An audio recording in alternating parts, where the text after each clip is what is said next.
Hi everyone, good people of YouTube land, it's good to be back. First film of 2025. And I bet you're looking at the title of this film and thinking, how's he going to get from a Concorde accident to a car restoration in any meaningful, incredible sort of way? So you're just going to have to trust me on this one, keep the faith, stay the course, go the distance, because I guarantee you're going to like this.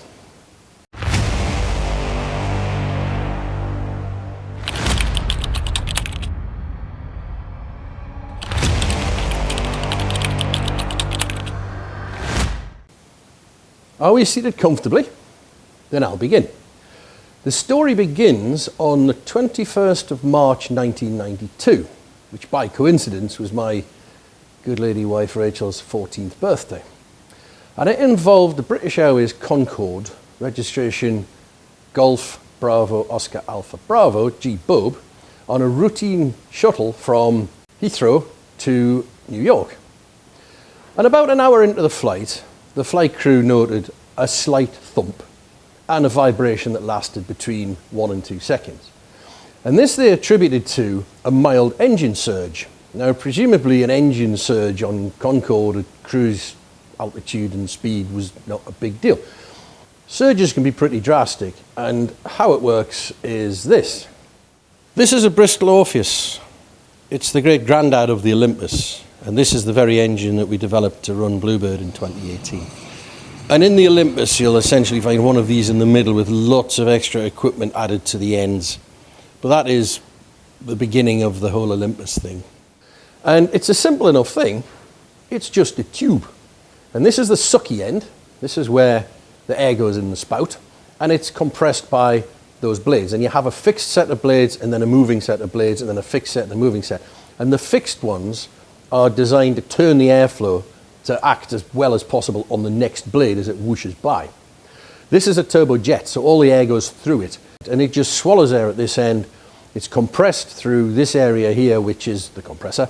It's then delivered to the delivery case, the clues are in the names, where fuel is introduced, and in this bit, in the combustion can, is just a monstrous blazing conflagration. It's just, you throw paraffin in and it blazes away like a good one.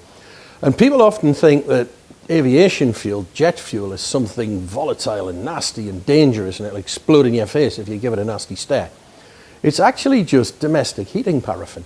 Yes, it's got a couple of additives to make it into a better lubricant and make sure it doesn't ice up. And it has an audit trail from the refinery to the aircraft that uses it. But otherwise, it's the same stuff that old Mrs. Miggins puts in her central heating because she lives in the back and beyond. So you burn a load of paraffin in there. It whooshes out the back and it spins up the power turbine, which drives the compressor, just one shaft through the middle on this engine. The Olympus has 3, but that's another story. And then it goes into a propelling nozzle, which is just like the nozzle in your hose pipe that makes a jet of water to rinse the soap off your car. And out it comes at the back.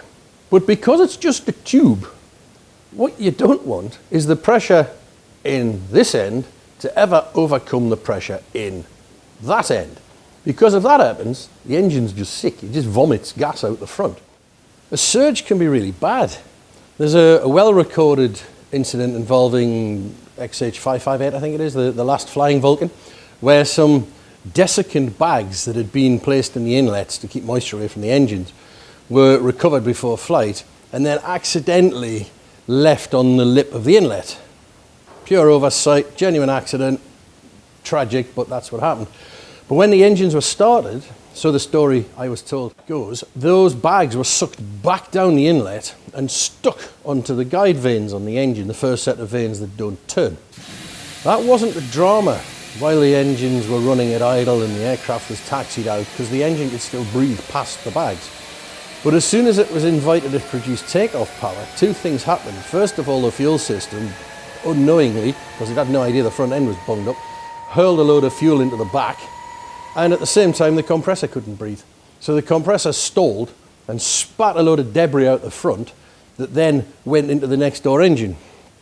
And this is a pair of blades from that very engine. And you can see it's not entirely supposed to be that shape.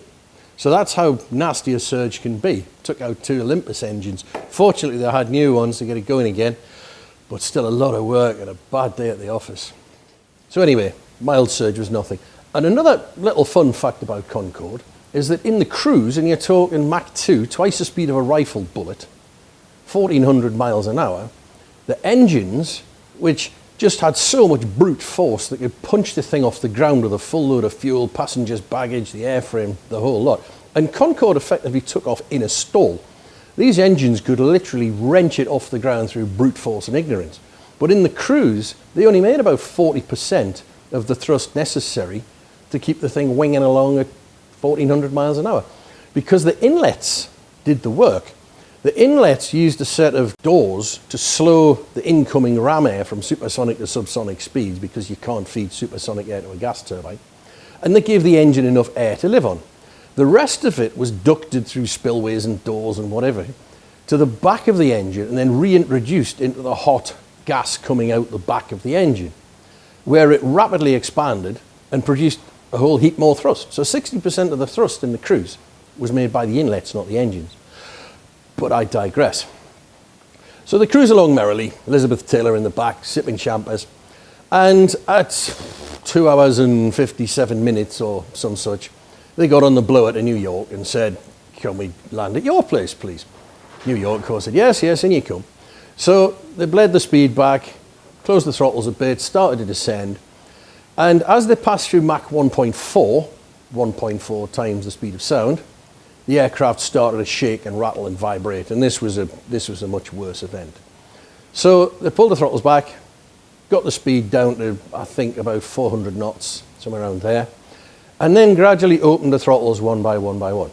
And when they opened up number 2, they decided the vibration just got worse. So as a precaution, they shut down number 2 engine. Got back on the phone to New York and said, "We've had to shut an engine down. It's just a precaution, but we're coming in on 3 engines just to let you know." So New York deployed their emergency vehicles in case it was something sinister.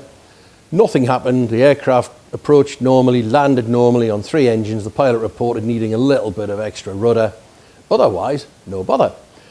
But once it was on the ground crew, the emergency crews, were very quick to point out the fact that the aircraft had lost its upper rudder. The thing is now, though, this was the 3rd such event with one of these rudders failing in flight. And it was becoming a thing. And the rudders, being made of honeycomb aluminium with bonded outer skins, were the same as the elevons. And nobody wanted these structures coming to bits. But it soon became apparent, reading the accident report, and there's a link in the description if you want to read it all, that these big control surfaces were routinely cut and shut, glued and repaired and bonded and disbonded and all put back together by British Airways maintenance staff according to repair schemes developed by British Aerospace. This wasn't some exotic material that when it got a ding in it, it went in the skip. They thought nothing of just cutting the skin off and putting it back. And this is what had happened with the skin on the failed rudder on this flight. It had had a major repair, something like 270 hours before the accident, when most of one skin had been stripped away and a new one bonded on. And ultimately it would be concluded, and they had to have a bit of a guess because the bit they needed to prove it was bobbing around the Atlantic being colonized by barnacles at this point. But they concluded that some of the preparation chemicals for the repair, namely chromate H prime, which is very nasty, had leaked into some of the cells in the honeycomb, and it had disbonded the other side from where the repair was made. But the big takeaway from this was that back in the 90s, they were just cutting and shutting and mending this stuff. One repair involved a bit of disbonded honeycomb. They cut the outer skin off, put some filler in, and stuck a bit of new outer skin on. So, of course, this gives us a lot of confidence in here that we're not doing anything untoward or unusual. The repair schemes are fairly easy to work out from the snippets in the accident report. I keep calling it a crash report. It wasn't a crash. So we had all of that, which was very good. And what they also did was the bits of the rudder that they still had, and there wasn't a lot of it, was used for testing. It was cut into small coupons, little test pieces that were then glued to aluminium blocks and pulled and pushed and heated, because Concorde's rudder ran at about 90 Celsius in flight, in the cruise, just due to air friction. So they heated it up and pulled it. And they didn't really learn a great lot. They learned that some was stronger than it was designed to be, some was weaker than it was designed to be. But the fact was, what they had, they cut up into little pieces. Now, Concorde's rudder, on paper, wasn't very complicated. It had the leading edge, which is nice and strong with the hinges to fix it to the fin. And then there was an upper core, which was tapered honeycomb aluminium with a skin bonded either side, and a lower core, same arrangement, and in the middle was the PCU beam. The PCU is the power control unit. That is the hydraulic ram that makes the rudder move in accordance with aircrew requirements and aerodynamic loads, etc. So that's a nice strong piece, and above and beneath that was a tapered core with a skin on. So in theory it wasn't very complicated. It involved quite complicated processes to manufacture it, but structurally there wasn't a great deal to it. So when it all blew to bits, they didn't have very much to work with. Most of the upper core was gone completely. Lower core wasn't so bad, but one thing they did have was the PCU fairing. The fairing that went over the ram, that was intact. And that was the same age and the same material and the same manufacturing as the rest of the rudder. And this aircraft was delivered to British Airways in 1976, I think. The RS200 chassis was delivered by Ford in 1986. There's only 10 years between them. So when you think about it, Concorde in terms of processes, materials, etc., is much closer to the RS200 than the modern day materials are to the RS200. So looking to Concorde for inspiration and realizing that it was regularly maintained, the honeycomb was regularly maintained by BA maintenance staff, is very encouraging. But one piece they had in its entirety was this PCU fairing, which formed part of the investigation. It was cut into pieces. And this is where we really start getting down to this Concorde accident to car restoration thing, because here is a genuine slice through that PCU fairing from that aircraft, from that investigation. It is the real deal. And therein is a lot of information on what we should be doing to fix this car. Okay, here is the PCU fairing. And I bet you're thinking, where's he got that from? Well, I'm not going to tell you. I might one day. But what's remarkable about it is if you look at how it's made. It has a straight piece of honeycomb, and then a curved bit, and then a straight piece, and then a curved bit. Well, in the back corners of the RS200 chassis, wouldn't it be marvellous if we could replicate these curves instead of having two bits of material that just butt up to each other with no glue in there? And this would be an incredibly strong repair. The problem we had was we didn't have the right thickness of core in order to replace any of this. The commercially available stuff we could find was too big, so that needed another fix. The answer to not having the right thickness of core came from a slightly unexpected angle. Bluebird's lead pilot is a chap called Ted Walsh. We've known Ted for a long time. He's a hydroplane racer, he's a record breaker. He worked with us for 10 years before he ever piloted Bluebird. So, great chap. And he never sits still for long. He's always into something new. And now he's building an electric record-breaking hydroplane and working with his brother James. And James's specialty is EDM, electro-discharge machining. Basically pulling an electrified wire, very thin wire, 0.05 of a millimeter, across the workpiece in a water bath. And the sparks jump off the electrified wire and erode the workpiece and cut through it, spark erosion. And we were pondering this problem of not having the right core to make repairs on this chassis. And James said, why don't you get some unexpanded core and send it down, and I'll slice the end off it, and that'll give you the right thickness. Now this process can cut materials to an incredibly close tolerance. So we got some unexpanded core, we sent it off to James, he put it on his machine, and true to his word, sliced the end off it.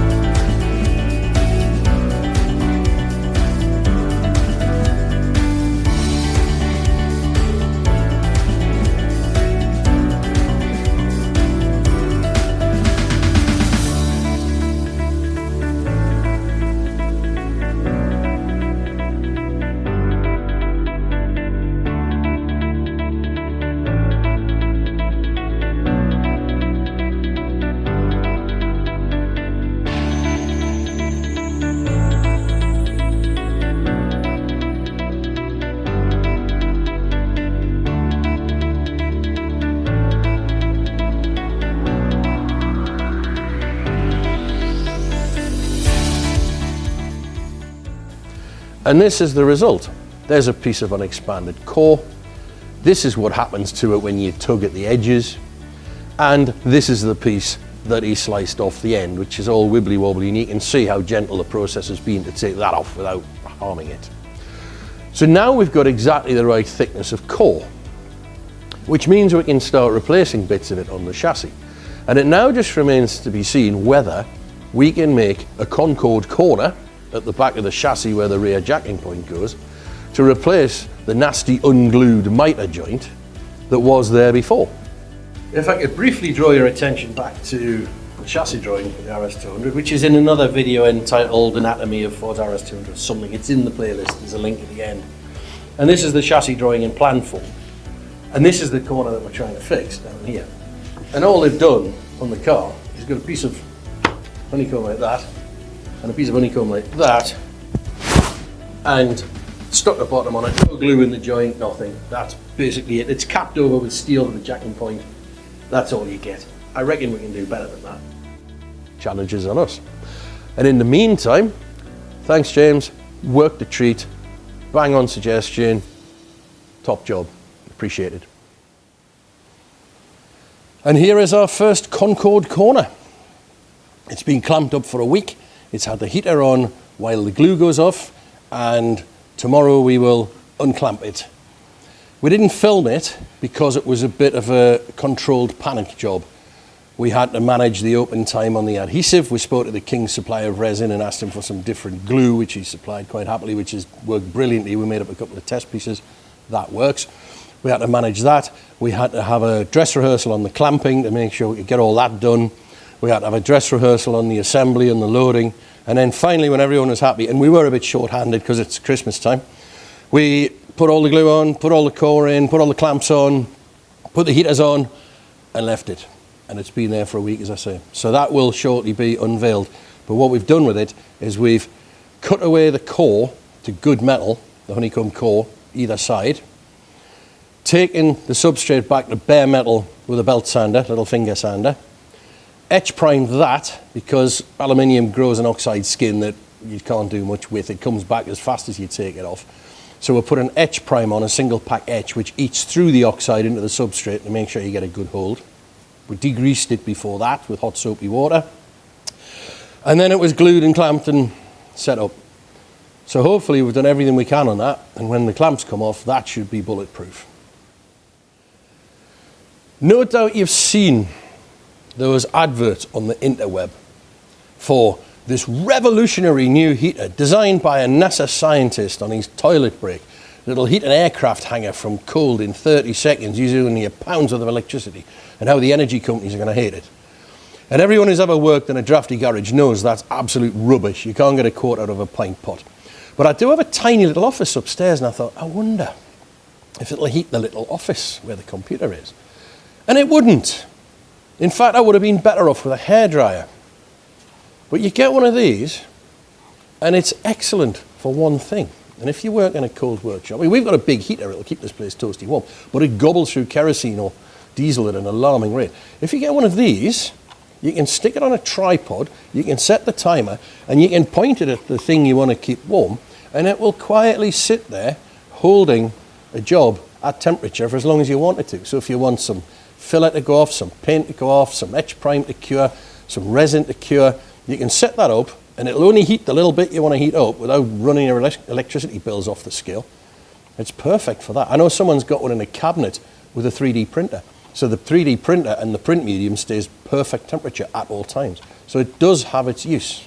Handy little thing. Happy New Year! Happy New Year! Albie hath arrived. Minus donuts. New image. Gotta lose weight this year. Haven't we all? Oh. Hey, here's John. Hasn't It's a bit chilly. Come on this side, we'll have a bit better. What have we done here? John and me, before the holidays, built a Concorde corner. Right. That's what it's called. Right. Because we borrowed the idea from Concorde. Okay. I've got a chunk of Concorde at home. Piece of a fairing from the till. Like everyone else. Yeah. Have you not got one? I've got one on my shelf of many things. And it's got straight edges, and then it curves. It's got a curved piece of honeycomb. Right. And this corner was just buttered up, not even any glue in it, and it's all flattened and fallen to bits. So John and me pondered and puzzled and built a Concorde corner. Wow. And it's been clamped for how long? A fortnight? A week? Is this with the resin? You put resin into it? Yes, Yeah. I rang the king supplier of resin Yeah. and said, what do we need? And he sent a couple of buckets of stuff and said, that'll do it. As it happens, not enough clamps. As it happens, that's a little test coupon that I made. Does it work too? Yeah, see if you can pull that a bit. Right. Bloody hell. That's gonna work. Have you seen that, John? Oh, there's always blood. I bet you do that at funerals and weddings and everything, do you? Not your wife. Oh, Yeah. Taking all the grandkids up. yeah. So it's not been unveiled. It's been left. And I've been in here every day this week looking at it going, let's take the clamps off. I took one clamp off so I could peer inside, otherwise it's as it was built. You take the clamps off in the blue corner. Just falls on it goes. Yeah. Or the thing goes, no! Keep the faith, keep the faith. Keep the faith, keep the faith. So what we're going to do is, John's going to take all the clamps off. You're gonna video record. And then and if it goes wrong, he goes, well, what you done there, John? How have you managed that? Because that used to be John's party piece, you see. We'd do some really complicated jobs, and John would do the final bit of it. My job! Alright, John. Allegedly. Allegedly. Right. Should we take it a bit? Yes. It's got to be done. Take it a bit. It's got to be done. Hang on, I'm going to swap the camera lens.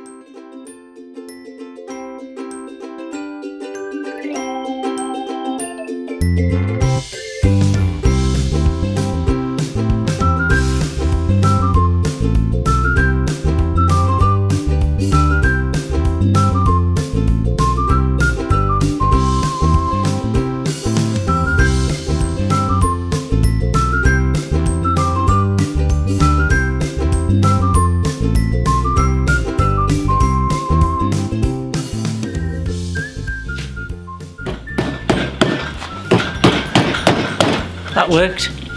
How's the Concorde corner, John? The Concorde corner is stiff. Maybe that.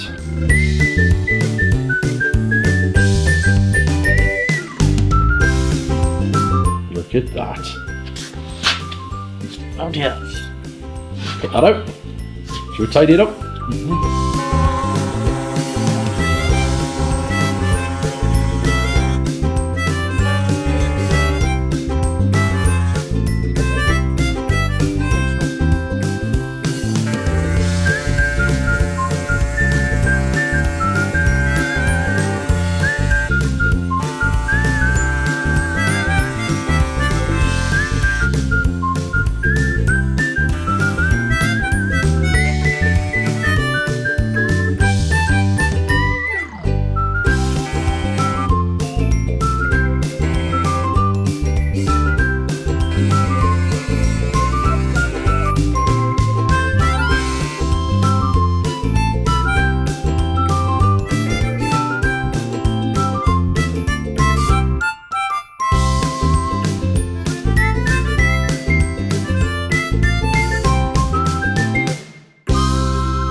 Well, that was a bit different.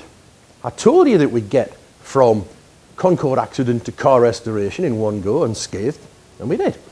And the good thing is now, there's nothing to be scared of in a honeycomb. We've got the resin, we've got the core, we've got the processes, we've tried it and it's worked, and we now have a Concorde corner that's like a brick outside toilet, which is wonderful. The next thing we've got to get sorted is the rivets. Now, we're very good at rivets, but rivets aren't just a case of drill a hole and bash one in. It's an engineering discipline, it's a science. So we have to decide what rivets, which pullers we're going to use to set them reliably and properly every single time, get the rivets in. Do a few test pieces, always do test pieces. And we'll get that down. We've got to do some modification to some of the steel parts that go back in the sills, the jacking points, the spreader plates, that sort of thing, so we can get more rivets into them. But very soon it's going to be a case of putting this thing together once and for all, the finished job, and that's very exciting. So if you've enjoyed it, please dive into the comments and tell us what we can do better, what you want more or less of. Please don't forget to subscribe so we know you're out there. And thank you so much for watching, and we'll see you in a week or two with the next one.